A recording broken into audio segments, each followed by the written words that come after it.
8h15, Marine Le Pen est restée avec nous. Marine Le Pen, je rappelle que vous êtes bien entendu présidente du Front National et désormais conseillère régionale de la région Hauts-de-France. Ça vous fait rire? Oui, enfin, j'hésitais entre rire et pleurer, mais je trouve que rire c'est plus sympa. Oui, non, en fait c'est triste. C'est triste parce que c'est faire fi de la culture des territoires, c'est faire fi de l'histoire. C'est une indication qui est même pas géographique, parce que à ce moment-là, fallait mettre nord de France. Voilà, je trouve que c'est en même temps un manque d'imagination, un manque de poésie. Je pleure la disparition des Picards. Parce que du coup, les Picards disparaissent, on les raye de la carte. Tout ça est affreusement injuste et pour se soumettre à une forme de modernité, on déracine les Français qui ont vraiment pas besoin de ça en ce moment. Donc Picardie, Nord-Pas-de-Calais, croyez-moi, c'était bien plus appréciable. Après tout, quand il n'est pas utile de changer, il est utile de ne pas changer. On va rester dans les changements de nom en donnant la parole à nos auditeurs qui souhaitent vous poser des questions ce matin sur RTL. Bonjour Eric. Bonjour Marine Le Pen. Vous nous appelez de Charolles en Saône-et-Loire, soyez le bienvenu et donc Marine Le Pen vous écoute. Oui, donc vous êtes à la tête du parti depuis 2011, vous avez fait un excellent travail, vous avez d'excellents résultats aux élections, mais par contre vous traînez un boulet. Vous n'avez pas coupé les racines du Front National. Et donc le nom Front National est un boulet. Voilà, je pense qu'il y a 80% de vos sympathisants qui seraient pour un changement de nom. Alors ma question est claire, Madame Le Pen, quand est-ce qu'allez-vous changer le nom de ce parti ? C'est vrai que dans les adhérents du Front National, il y a un débat. Il y a ceux qui sont attachés au nom et il y a ceux qui souhaitent en changer. Moi, ce que je ne veux pas, c'est faire une opération cosmétique. C'est-à-dire, je ne veux pas faire comme l'UMP a fait, changer le nom pour changer le nom. Je pense que le Front National a vocation à être un pôle de rassemblement, à vocation majoritaire, que demain il va être rejoint dans le cadre de la politique d'ouverture qu'il met en œuvre depuis un certain nombre d'années et que je porte. Et le jour où véritablement ce rassemblement se fera, eh bien peut-être faudra-t-il envisager ce changement de nom pour que cette nouvelle structure, à cette nouvelle structure corresponde un nouveau nom. Vous y êtes favorable? Enfin, moi, c'est ce que je crois comprendre dans vos propos. En tout cas, je n'y suis pas a priori défavorable. Je veux juste que ça corresponde à une réalité et pas uniquement à une opération publicitaire ou cosmétique. Et quand Eric vous dit que finalement ce nom de Front National aujourd'hui vous le traînez comme un boulet, qu'est-ce que vous pensez de cette expression? Est-ce que c'est en partie vrai? C'est-à-dire que médisé, il en restera toujours quelque chose. Vous savez, le Front National a été victime de très violentes campagnes de diffamation, de dénaturation de ses propos et pire encore, bien souvent de sa pensée. Et donc, il reste toujours, bien sûr, un parfum de cette diabolisation. Faut-il pour autant se soumettre à ceux qui commettent une telle malhonnêteté? C'est pas sûr. Et encore une fois, je pense que malgré ces attaques très virulentes à l'égard du Front National, comme l'a rappelé monsieur, le Front National ne cesse de monter, il ne cesse d'acquérir une confiance supplémentaire chez les Français. Mais encore une fois, le jour où il arrivera, comme je l'espère, à accueillir en son sein des gens patriotes qui le rejoindront massivement, alors peut-être il sera temps de demander aux adhérents ce qu'ils pensent d'un éventuel changement de nom. Merci de votre appel Eric. Un autre Eric vous questionne maintenant. On va commencer à rentrer dans les questions économiques et ayant des rapports bien entendu aussi avec l'Europe. Eric, vous nous appelez de Metz, dans le département de la Moselle. Merci d'écouter RTL. Marine Le Pen vous écoute. Oui, bonjour Yves Calvi, bonjour Marine Le Pen. Bonjour. Alors écoutez Madame Le Pen, j'adhère globalement à votre programme économique où entre autres vous privilégiez la préférence nationale. Mais il y a un point qui me gêne et c'est ma question, c'est l'éventuel retour du franc. Qui, enfin selon moi, je ne suis pas économiste, ne va rien nous apporter à nous Français. Alors ce que j'aimerais savoir, c'est est-ce que ce projet est-il toujours d'actualité ou comme je l'ai entendu récemment dans les médias, pensez-vous peut-être l'abandonner? Alors d'abord, j'aime pas cette expression retour au franc parce qu'on a l'impression qu'on va revenir au franc avec toutes les divisions, etc. Avec un franc à 6 et demi %. Non, c'est pas du tout ça. C'est le retour à une souveraineté monétaire. Nous voulons avoir notre monnaie. Moi, ce que je vois, c'est que la Grande-Bretagne est en train de mettre en œuvre ce que j'ai proposé en 2011, à savoir la mise en œuvre d'une négociation avec l'Union européenne sur des points qui sont essentiels à la maîtrise de notre économie et au retour de la croissance.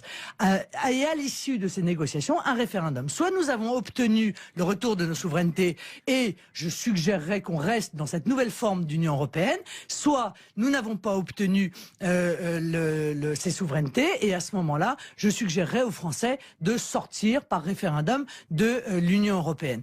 Donc je vois que la Grande-Bretagne s'est calée en quelque sorte sur la proposition que j'avais faite et ça me paraît positif. D'ailleurs, 53% des Français souhaitent qu'on leur pose la question. Et Eric vous demande précisément si, oui ou non, vous voulez revenir au franc. Non mais ça veut rien dire revenir au franc, ça voudrait dire revenir à la situation antérieure. Est-ce que vous réinstaurez une autre monnaie que l'euro? Non, je pense qu'il est utile d'avoir une monnaie nationale. Pourquoi? Alors, je vais répondre tout de suite à vos questions parce que c'est ça le plus important. Pas obligatoirement d'ailleurs. Bon, d'abord nous récupérerons avec une monnaie nationale une très grande compétitivité avec l'Allemagne. Or, il est évident que c'est avec l'Allemagne que nous avons un grand nombre de problèmes de compétitivité. Deuxièmement, ce sera un instrument pour financer les PME et les TPE. Troisièmement, ça permet de faire l'équivalent du quantitative easing pour l'économie réelle en France, ce qui ne peut pas être le cas aujourd'hui, puisque le quantitative easing est à destination des banques et pas de l'économie réelle. Qu'est-ce qu'on appelle le quantitative easing? Excusez-moi, c'est la création de monnaie. C'est la création monétaire. Bon, ça permet d'éviter le danger de la déflation, parce que pendant longtemps on nous a dit que l'inflation était le danger majeur, et la réalité c'est qu'aujourd'hui nous sommes dans une situation de danger de déflation, ce qui est catastrophique pour notre économie. Et puis je vais vous dire. Au-delà de tout ça, ça permet d'arrêter de vivre sous le chantage. Car la réalité, c'est que en ayant la maîtrise de la monnaie, la Banque Centrale Européenne fait du chantage aux nations. Elle a fait du chantage au Portugal. Elle a fait du chantage à la Grèce. Le chantage est clair. Si vous n'obéissez pas à ce que nous souhaitons, alors nous couperons les robinets de la monnaie. Et ça n'est pas supportable. Je vous donne un exemple et je termine là-dessus, pardon. Demain, nous souhaitons arrêter Schengen. Nous souhaitons retrouver la maîtrise de nos frontières. Eh bien, l'Union européenne peut nous dire, ah, si vous faites cela, eh bien, nous allons couper les robinets des banques et vous asphyxier sur le plan financier. Je ne veux pas que les Français vivent sous le chantage, ni le chantage de la Turquie, ni le chantage de l'Union européenne. Réponse courte, s'il vous plaît, Marine Le Pen. Est-ce que ça veut dire que vous allez faire de l'élection présidentielle un référendum anti-Europe? Non, puisque je vais faire un référendum si je suis élu. Voilà. Mais je vais faire un référendum sur la liberté et la démocratie, parce que ça pose une vraie question de fond. Est-ce que le choix du peuple français est prioritaire par rapport aux exigences de la Commission européenne? Vous aimeriez qu'on vous appelle Madame Frexit? Oui, je pense qu'on pourrait m'appeler Madame Frexit, je l'avais dit. En tout cas, si l'Union européenne continue sur sa lancée. On n'est quand même un peu obligé de faire le bilan. C'est un véritable drame. Regardez, permettez-moi de rebondir sur l'actualité, sur l'agriculture. On a supprimé les quotas laitiers. Notre agriculture est en train de s'effondrer. La situation de l'agriculture française n'a jamais été autant en danger qu'aujourd'hui. Que fait l'Union européenne? Eh bien, elle décide de réintroduire... On vient d'avoir un accord pour les restaurer, hein, quand même, ça vous a pas échappé. Ah bon, ah oui, bien sûr. C'est un accord pour les restaurer, mais de manière optionnelle. C'est-à-dire qu'en réalité, un certain nombre de pays ont le droit de mettre en place des quotas, mais d'autres ont le droit de ne pas les mettre en place. Ça veut dire qu'on est en train de se tuer de s'assassiner soi-même 2 fois plus vite.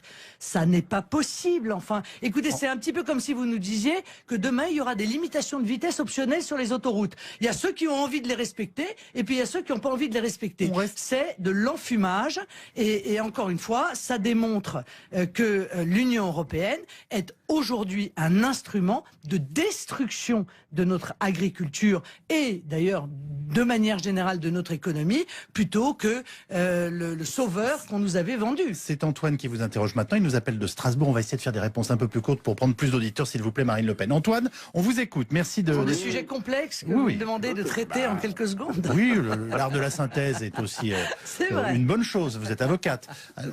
Ok, bonjour Marine Le Pen, Bonjour. Yves Mazzerol, très heureux de vous avoir au téléphone, ça me fait grand plaisir. Ma question est très simple, je vais prendre un exemple. Aujourd'hui, quand vous travaillez dans une entreprise, d'accord, on va dire sur une base de salaire de 100, d'accord, votre employeur vous lui en coûtez 200. Donc ça veut dire qu'il y a 100 qui vont partir dans les charges patronales et sur les 100 qui vous restent, vous payez 25% de charges salariales. Donc, ce qui veut dire que sur les 200 000 en jeu, il vous reste déjà plus que 75. Sur les 75 qui vous restent, vous allez payer des impôts sur le revenu et quand vous allez faire le plein à la station-service, vous allez payer 84% de taxes. Donc, autrement dit, je pense qu'on est déjà pas mal taxé. Aujourd'hui, nos entreprises ont des outils de production qui sont complètement obsolètes.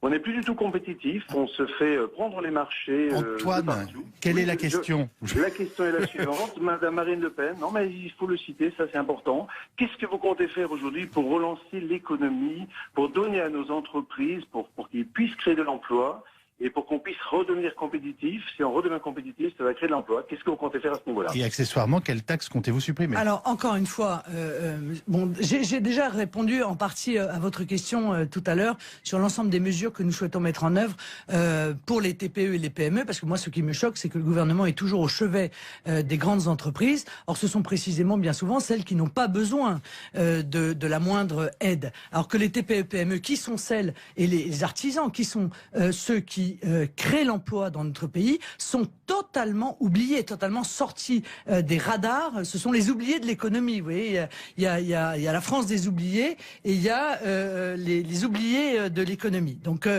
oui, vous avez raison. Il y a une surtaxation considérable dans notre pays, mais qui est liée au fait que l'on ne fait pas les bonnes économies. Je suis pas contre les économies. Moi, je veux que ce soit des économies qui correspondent à des gabegies plutôt que ce soit une politique d'austérité qui tombe toujours sur les mêmes et que je trouve profondément injuste. Et quelles sont les bonnes économies à vos yeux? Les bonnes économies, par exemple, ce sont les 9 milliards que nous perdons chaque année en les accordant à l'Union européenne. Hein. On leur donne 21 milliards, ils nous en rendent 13. Donc c'est 9 milliards perdus chaque année. C'est la politique d'immigration qui nous coûte une véritable petite fortune. Voilà. Et contre lequel on ne fait jamais rien parce que c'est le seul budget qui est sanctuarisé et auquel, en l'occurrence, on ne touche jamais. Ce sont les erreurs de la décentralisation où on a vu une explosion notamment de l'embauche des fonctionnaires territoriaux. Donc, on manque de médecins, on manque de policiers, on manque de militaires. En revanche, des fonctionnaires territoriaux, on n'en manque pas, on en embauche à tour de bras. C'est la fraude sociale. 20 milliards d'euros selon un certain nombre de rapports, notamment du Sénat. On ne fait rien contre cela, alors qu'il y a des mesures simples à mettre en œuvre. Par exemple, pour la fraude sociale, la carte vitale, comme les passeports, le terme ne me vient pas. Bon, biométrique. Biométrique, voilà, la carte vitale biométrique. Parce que on a un passeport biométrique, mais un passeport, ça vous donne presque moins de droits que une carte vitale. Donc cette carte vitale biométrique, elle pourrait être mise en œuvre en 3 mois. Elle n'est pas mise en œuvre. Donc voilà, il y a des choix idéologiques derrière les économies qui sont faites. Or les économies aujourd'hui, ça consiste à taper sur les classes moyennes, à augmenter les impôts, à augmenter les charges qui pèsent sur les très petites entreprises. Et puis, pardon, un dernier mot, excusez-moi d'être un peu longue, mais ce sont des sujets vastes. Si on n'arrive pas à faire baisser le chômage, les charges continueront à peser lourdement sur les entreprises. Parce que plus il y a de chômage, plus les charges qui pèsent sur les entreprises sont lourdes. Alors plutôt, encore une fois, que de mettre en œuvre la loi El Khomri, mettons en œuvre les mesures pour permettre le retour de l'emploi, l'arrêt de la concurrence internationale déloyale et une monnaie qui corresponde à notre économie. Merci de nous avoir appelé, Yann. 2-3 questions d'actualité avant de nous séparer, si vous le voulez bien, Marine Le Pen. Tout d'abord, pensez-vous que Monseigneur Barbarin doive démissionner de ses fonctions? Moi, je ne suis pas chargé de nommer ni de démettre les gens d'église. Ce que je trouve, c'est qu'il faut absolument faire toute la lumière sur cette affaire qui est absolument épouvantable. Pas seulement dans l'église, hein. Dans bien d'autres endroits sévissent des pédophiles, manifestement dans une forme d'impunité. Il y a quelques semaines, c'était un professeur qui avait déjà été condamné pour pédophilie en Grande-Bretagne et qui pourtant a été embauché et mis en contact avec des élèves. Voilà. Donc je suis extrêmement sévère et je n'ai aucune complaisance. Je pense que la justice doit être impitoyable avec ce type d'acte. Vous avez un nouveau slogan qui est la France apaisée. Est-ce que lorsque l'on brigue la présidence de la République française, on doit s'inquiéter de pouvoir avoir en face de soi Donald Trump comme président des États-Unis? Est-ce que cet homme vous inquiète? Oui, mais c'est intéressant ce qui se passe aux États-Unis. Permettez-moi, bon, bien sûr, tout le monde, il vient de sa petite leçon de morale, mais moi, ça m'intéresse pas. Je suis pas là pour faire de la morale, je suis là pour faire une analyse politique. Trump et Sanders. C'est très révélateur. C'est le rejet de la classe politique traditionnelle chez les démocrates et chez les républicains. Je pense que les Américains prennent conscience que leurs responsables politiques sont soumis à la défense d'intérêts privés. Or, les Américains veulent, comme les Français, que revienne l'intérêt général. Qu'ils aient des responsables politiques qui pensent à la défense de l'intérêt supérieur de la nation et de l'intérêt supérieur du peuple. Ce que vous entendez du programme de Donald Trump, ou en tout cas ses propos, sont-ils de nature à vous inquiéter? Votre réponse est non? Non mais d'abord, est-ce que ça peut être une source d'inspiration? D'abord, je veux dire, non mais d'abord les propos de campagne, moi, ne m'inquiètent guère. Moi, ce qui m'intéresse, ce sont les phénomènes qui sont en train de se dérouler en Grande-Bretagne. Ce qui est dommage, c'est que ça n'intéresse pas la presse, qui est justement dans la petite polémique, alors qu'il est en train de se passer quelque chose de très important. C'est le recul du pouvoir de la finance, du pouvoir de l'argent, et ça traverse non seulement les États-Unis, mais ça traverse l'Union européenne aussi. Les peuples veulent des dirigeants qui défendent leurs intérêts et pas l'intérêt des multinationales, pas l'intérêt des grandes puissances financières. Ça, je trouve que c'est une analyse beaucoup plus intéressante à regarder de près que les propos de tel ou tel. Je vous ai bien compris tout à l'heure dans votre première partie de réponse concernant les propos de votre nièce. Vous n'associez pas, vous, le mariage homosexuel à une reconnaissance de la polygamie. J'aimerais bien qu'on se C'est marrant précise. parce que c'est justement pour ça, voyez-vous, que j'ai voulu prendre un peu de hauteur. J'ai voulu prendre un peu de hauteur et arrêter de courir quotidiennement les plateaux pour éviter que la vie politique ne se résume à une succession de buzz, de polémiques. Oui, Marine Le Pen. Et que la question Mais ne je soit pense pas vous avoir entendu dire le contraire en 2011. Ben oui. Comment est-ce qu'on va réussir à avoir la petite dépêche AFP qui va bien et qui va permettre toute une série de reprises. Marine Le Pen, Alors, je me souviens de vous avoir entendu dire pourquoi pas l'autorisation de la polygamie en 2011. Comme la parole est rare. Comme la parole est rare, je n'entends pas répondre deux fois à la même question. Parce que j'ai déjà répondu à cela. Voilà. Et encore une fois, nous avons abordé toute une série de sujets extrêmement importants pour l'avenir des Français, pour leur vie quotidienne, et je m'en réjouis. Et je n'irai maintenant que dans des émissions où je peux parler de fond politique, parce que je crois que les Français sont excédés par les polémiques artificielles. La constance en politique est importante, et je voudrais juste savoir s'il faut croire la Marine Le Pen de 2016 ou celle de 2011. Sur ces questions de société, mais ça n'a pas de sens. Qui ne vous sont pas indifférentes, je le sais. Oui, mais vous mettez sur le même plan une analyse politique et une analyse juridique. Juridiquement, l'ouverture du mariage aux homosexuels permet d'envisager que d'autres revendications puissent s'exprimer. Politiquement, je pense que nous en sommes extrêmement éloignés parce que les Français, évidemment, à mon avis, à 99% seraient tout à fait opposés à envisager, ne serait-ce qu'une seconde, que la polygamie soit autorisée dans notre pays, même si en réalité elle l'est déjà un peu, puisque les services sociaux la prennent en compte, puisque dans les HLM on accorde sur le même palier des appartements mitoyens pour permettre aux familles polygames de vivre en toute sérénité ensemble, etc. Sujets qui ne font jamais, hélas, la une de la presse, car ça, ce sont des véritables scandales. Marine Le Pen, merci d'être venue ce matin reprendre la parole sur RTL. Juste une chose, sur notre antenne hier soir, Madame Toulokonikova a affirmé que Vladimir Poutine finançait le Front National. C'est une once de réalité? Non, ça n'a absolument aucune réalité.